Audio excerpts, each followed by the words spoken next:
Howdy guys, this morning we are walking through the last property of the non-landowner job. These last two properties are good properties, good owners, good people. All of them's been good people. I'm sorry, I didn't mean to make it sound that way, but these last two properties, these two guys loves their woods a big deal. They spend a lot of time in them. They spend a lot of time getting intimate with their woods. And they're not going to be easy jobs. So I wanted to walk it this morning. Roger dumped me off. There's some choppy ground. Now his line's marked really good. Here's his line. This guy takes his property serious. So, and it lays choppy. It's aggravating. It's going to be aggravating logging this last one. Last two actually. Well, mostly the last one. The second one ain't too bad. But what I'm gonna have to do is get up here and hand cut and drop them and shovel them out with Brutus is what's gonna have to be done here, I'd say. Because those drainages are too deep. This is sandy ground. We're still in our sandy ground. So in this sandy ground, it's not like the clay ground. You can't just, you gotta be careful where you're going and what you're doing. More than normal.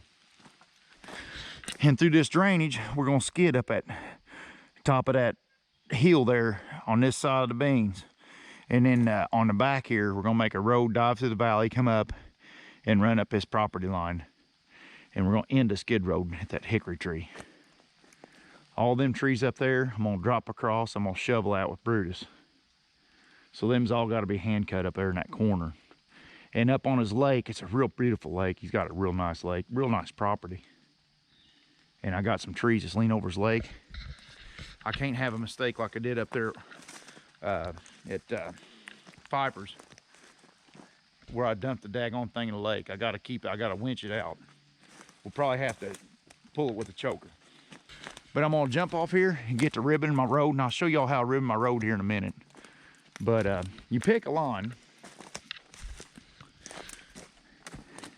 Now when you're skidding, I keep the mentality, I always keep the mentality for forestry and stuff like that, up and out. Now, it don't always work, and a lot of times you got to dive through a valley to get to the next peak. But when you're hooking to the trees and pulling them up and out, is the way I always do it. Unless you got a draw at the bottom where you're at, where you can drop it down top first, grab for the top and pull it out. But usually up and out. That means climb the hill, take a turn, and head out. With the property line right there, we're gonna pull up at an angle, make an arc, and go down the bottom, and then head out the bottom and out. I got the ribbons down through there. We're going through the valley. We're getting up on that knob right there, and then we're curving, heading out that way closer to the power line, the property line. There's an odd shaped hill over here that's got to be shoveled. And as long as I'm not shoveling far, and as long as I can throw them down properly, Brutus, I can get shoveled across the spot like that pretty easy. So I think I'll Brutus that corner. But me and Brutus is gonna work this back in. And this is gonna have to be Derek's woods. It lays a little better, but it's not gonna be a piece of cake. Roger will have to help him some with the skidder. But if Roger's helping him a little with the skidder, they can make it work. So basically that long woods there is gonna be me and Brutus. And this woods here is gonna be me and, or Derek and Titus. Okay, so we've ribboned our way out to here. And this is where we're gonna have a tiny yard here. And literally, it's gonna be a tiny yard. But no, there's a bunch of trees marked around it. What's going on here is all these stakes is where he's tried to plant proper trees, the type of trees that he needs. I don't know what they are, but I'm sure oaks and stuff like that. But they won't grow because they don't get enough sunlight. So what we're getting ready to do, and those of you that's against harvesting timber, this is what this is a situation you deal with all the time in the woods. The lifeblood comes from up there. So if there's not enough lifeblood, trees can't grow. Once it gets canopied over, the only thing that gets fed is the big trees. And they got a life expectancy. They're not rocks. So, lecture over. So anyways, there's a bunch of sassafras, a bunch of crap. We can waller out a bunch of this stuff and make a bunch of room here for a tiny yard. And when we get done, we move out, that there is going to be where he plants his trees for, and he'll get enough light to actually manipulate the forest to what he wants it to be, which is heavier too. This guy's a big hunter, so it's probably going to be trees that feeds animals. Trees that feeds wildlife is what he's trying to grow here. And what's growing here is sassafras. Of course, the ash is dying because of the ash bug. But, you know, stuff like that. And maple, you know, gum. There's a wild cherry, but he's got a wound on him, and cherry don't do good with wounds. Especially after we open up to the sun. We might as well just whack him out. So we'll make plenty of room here, and then after we're done here, he'll have a plenty of growth for whatever he wants. Now this is funny, because I ain't got the power to lift this thing with Brutus.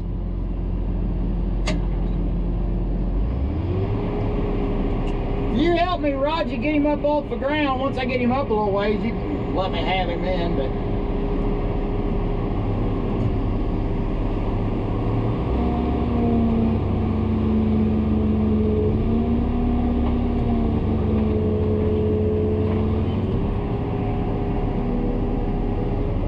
you're all right. Yeah, go ahead. Just didn't have the poop to pick him up.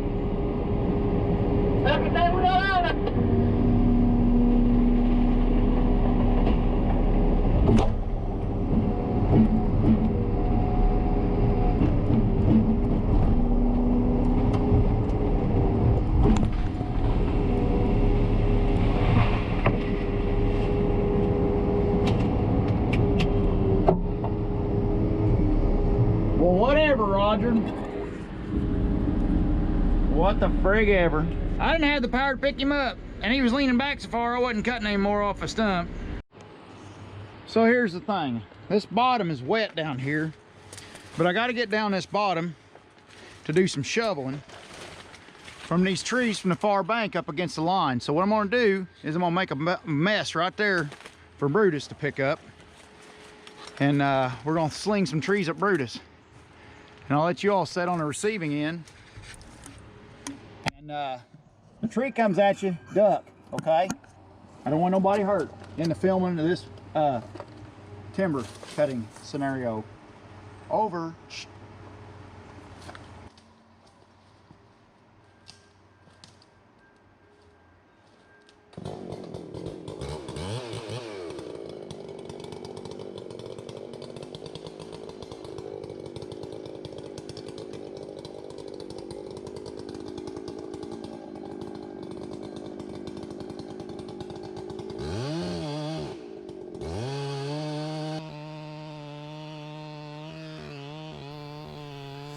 Alright, I think what I'm going to do is do some yakking over top of cutting this. I don't know what kind of tree that is. I wasn't paying attention when I went up there. Or when on the editor here. I'm editing this about the 9th of December. It looks like a daggone cherry from here. Oh, excuse me. But now, I've been getting comments here lately. Well, that must have been a while back. You know, it's got leaves on it. Yes, I did a bunch of recording this fall. Hardcore recording, because right now we're logging on Crane Naval Base. Look at that. Wackadoo. Right by Brutal. Look out, Brutal. Brute! Yeah, Cherry. Look out, Brutal. So anyhow, this here's an ash. So I got footage to last me this winter. So that's why none of this is gonna seem proper, you know, for when I'm making this stuff public. What I'm doing here is this ground lays bad. And he's got 4-wheel trails and stuff through here. And that ditch coming down off his lake up there, it's pretty deep, pretty wet type of thing. Oh, bless America. So I can't get Brute down in that lake hole.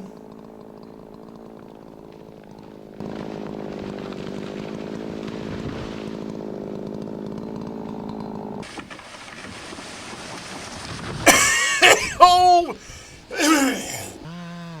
So what I'm doing is I gotta drop all, look how wet that is down in front of me. I'm trying to drop them all over towards Brute, and then I'll go over there and I'll shove them out Brutus up that steep hillside.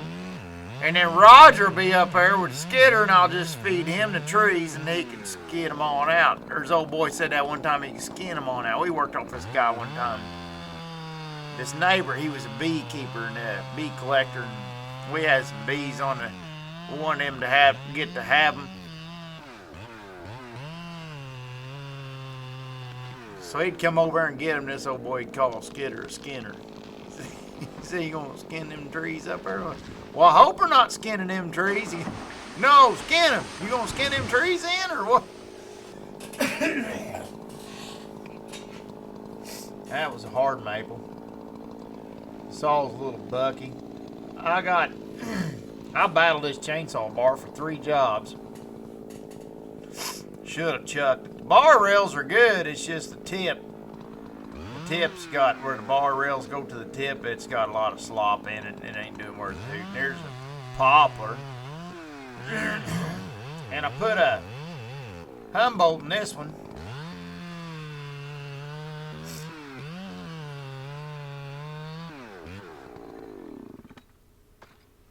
I'm like, you know what? I'm tired of fighting this thing. I'm gonna file it.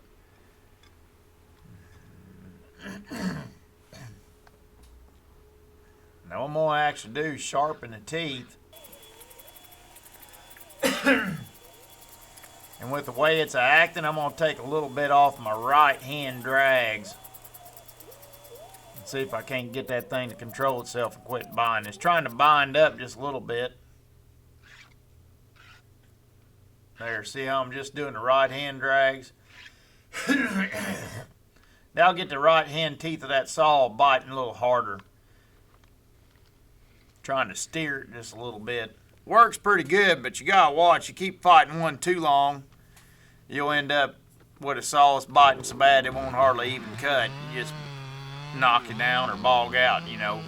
Chain gets real sticky. Especially in something harder like hickory maple.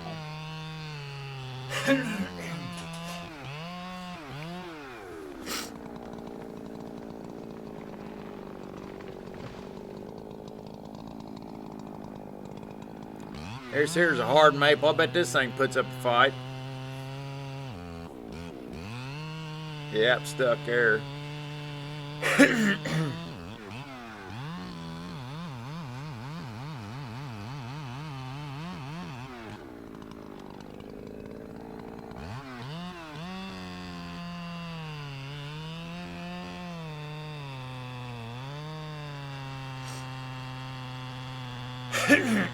I've been reading.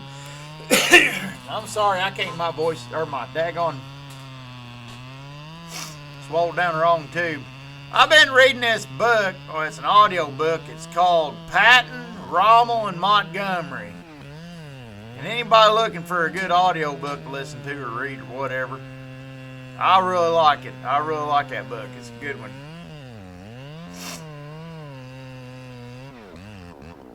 I think a lot of our world's problems would be solved today if Patton was here.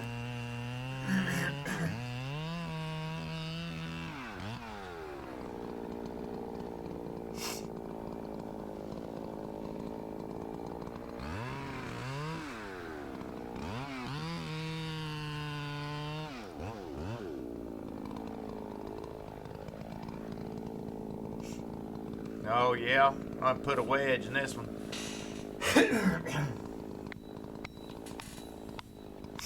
That little E-swing hatchet, I mean, it's a nice hatchet, but it ain't the tater hatchet. That daggone hatchet I normally use, I go back to using it here. I ought to be getting close to pulling it back out of mothballs. The E-swing just ain't got enough, it ain't quite got enough thump to it.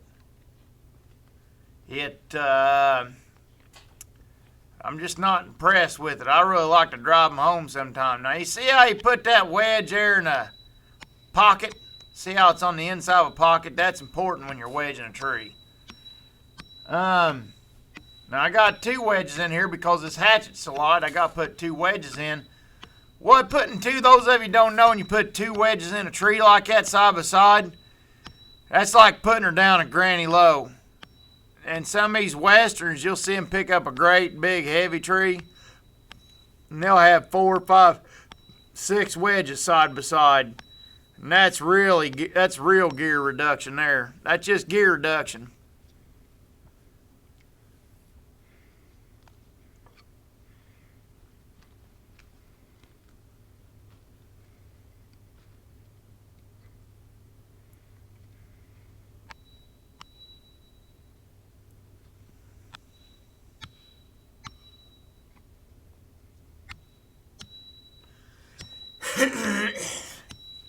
Now I pulled this wedge up closer to the hinge. Once I got the weight picked up, I put her in second gear, you know, and kind of pushing her a little faster.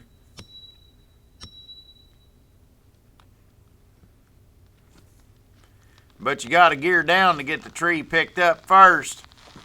And then once you get him about to go closer to going or whatnot, as long as your hinge is small enough, then you can pull your wedge up closer to the hinge and kind of gear it back up. Now this tree here is hollow and junk, I think. If it's the one I think it is.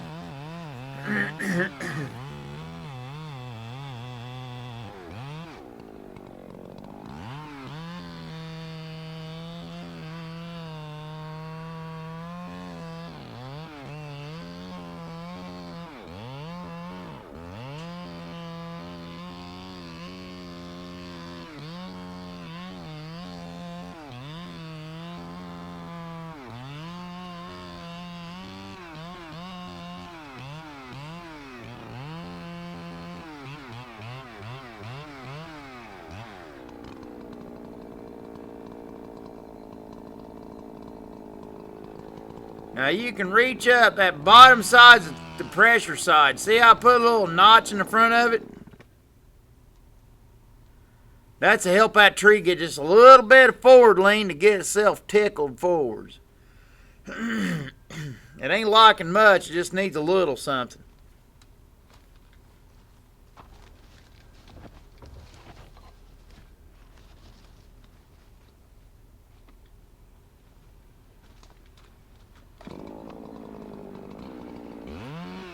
Well, heck, it was so close to going, it's already going.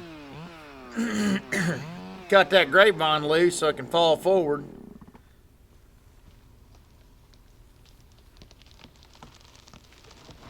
You gotta watch them grapevine ones. Look at all the grapevines in that thing. That's how you hear loggers talk about a grapevine hooking in the tree behind it and pulling a tree over on top of the timber cutter when you let it go. That happens more times than God wants to admit. On the ground, Roger. That's what counts. Now I drop down in this hole and I'm starting to shovel them out. Now Brutus ain't a good shoveler unless you're comparing Brutus to a skidder. Then Bruce is a pretty daggone good shoveler on his spot like this. But Bruce don't have a lot of reach. So it's kind of hard to do a lot of full-term shoveling with Brutus.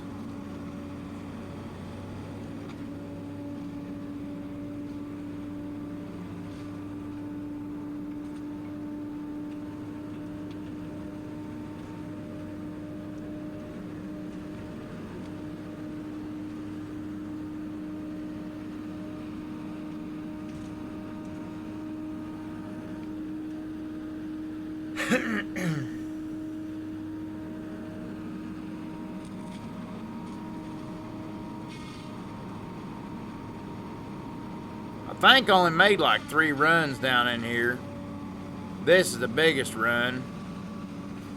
Well, no, this is actually just about the same size as that far run. I don't know at this point if I'll get it in this vidget or not, but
And it looks like, with the leaves on and stuff, it looks messy.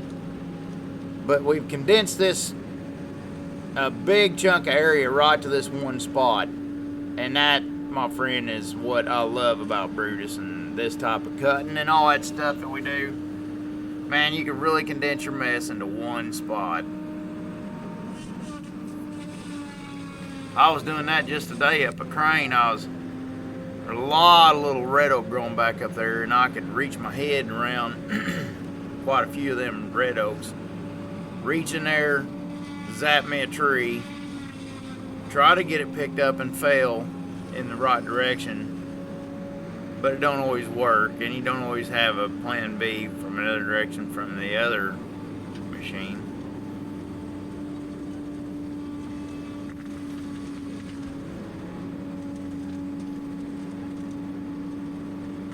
There's Roger. He's gonna be backing in up there, plucking out some of these trees, and not skidding too far. Somewhere where he can quickly make some return trips.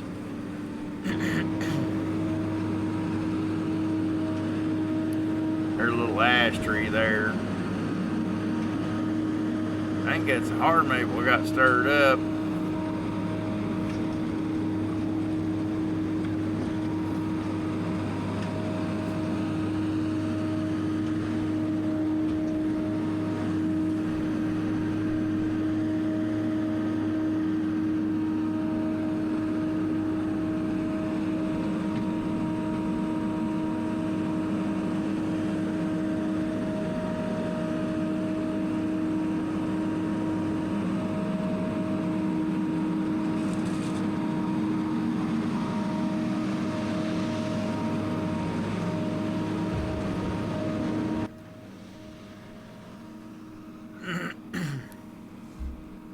I think 2 shovels get these trees out.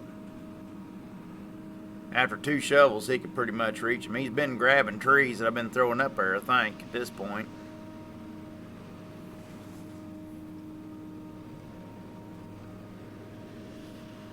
Which my mentality is I don't have to get it completely clean, all the trees cleaned up, but I do have to have them all where Roger can grab them. And at which point I can scurry up out of here and get my butt to topping somewhere else while he backs in there and finishes up the pile of top ones.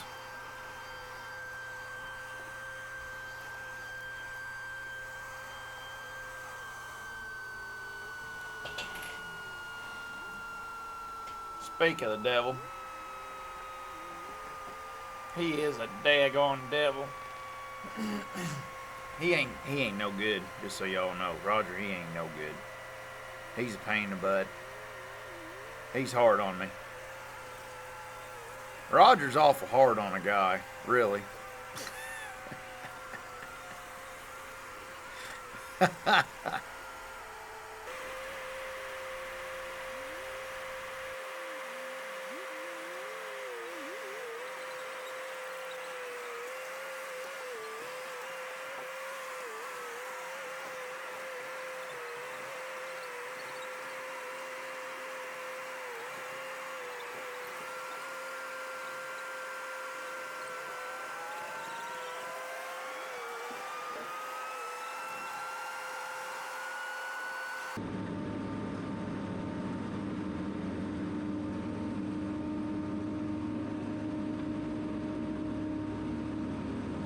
Alright, I'm gonna jump back on here. This one does not go right, but I want you to watch what I'm doing here. Don't just give up. See how I push the butt out from under me? I keep that head lifted up, I keep everything going, I fight that tree as hard as I can and as far as I can. Now I'll turn around here in a second and you'll see why I fought so hard. It was to try to keep that son of a buck out of the beans, and I pretty much done it. It's kind of in vain though, because I think a couple trees later I dropped a red oak out in the field. And it wasn't because I bit off more than I could chew. I actually cut the son of a buck. Derek needed a part. I cut halfway through it and I went out to help Derek get his look for a part he's looking for. And me and him standing there by Waddy, and all of a sudden I heard that thing pop and just bust and fall right out in the middle of that bean field. I was like, you no count son of a buck.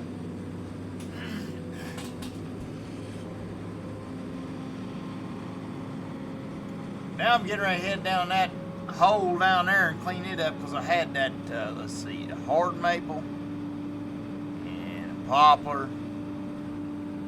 2 hard maples and a poplar down there below me. I had to go down and get them, I think. Oh, and a couple standing trees to cut, apparently. Let's see, there's a hard maple, there's a poplar down the bottom.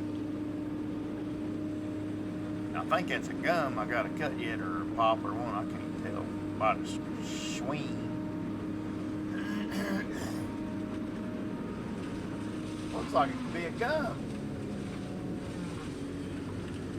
Yeah, daggone sweet gum. Well, that's my little doodad saying I gotta shut myself down. See, I run my whole day off of my days ran off of you know, I got reminders all day long, do this, do that. That's a lot of how I keep myself organized. I get people ask me from time to time how to do all this crap to stay organized. Well, it's because I usually try to keep myself on a schedule within reason. And it don't always work. My schedule gets blown out of the water. But heck, there's only 1 hard maple and that 1 poplar down there, I guess. No, there's 2 hard maple down there. Yeah, I thought so. And then this gum. And where I'm getting on right now is real steep. It's, I mean, not straight up and down or nothing, but it's plenty daggone steep for sandy ground to be on. But the fact that I'm on the treetops helps me keep still. Being on Brutus weighs enough that these treetops, I'm using a fuzz and backbone of these treetops to get crossways of my pads, and that's what helps hold me on a hillside in a situation like this. The daggone, see that tree wouldn't sit there. The daggone cleats get crossways. It's kind of like a ladder rung. So when you're driving up on your crap at the grousers, the single bar grousers, they kind of bite in, and then the treetop becomes a ladder. As long as you don't pick too big a diameter stuff or too short of stuff. That's how I turned that din up on the side that time. Now see how a lot of them ones I'll kick the butt out from under me and slide it on down the head, the mass. Now what I'm doing there is trying to utilize that little movement there to take up some slack of the tree, drop the top kind of where close to where the butt was, so you're kind of helping on directional felling, and then also, you know, bringing the top close to Brute so I can clean the top up without tracking to find it. See how close that ash tree come out to them beans? It come all the way out to the edge of them. I did get a few beans, I guess, but it'd have been a lot worse off if I'd have just gave up and let her flop. But anyways, I'm going to shut this off and get this thing shut down and get my butt to bed. Hope everybody has a good one. Hope y'all like this video, okay? Probably wasn't one of my top 10 videos or nothing by any means, but I wanted to cover it. The next video is going to be a real good one. I'm going to cut one by his lake, and me and Roger gets in. He vigicords it for us. Thank you, buddy. And it turns out really cool, and I like to get their reactions on the backside of the camera. It turns out really cool. So come back in and check out his video if you don't care. The next one we do is going to be good. Thanks, everybody. Have a good one. Everybody work safe out there.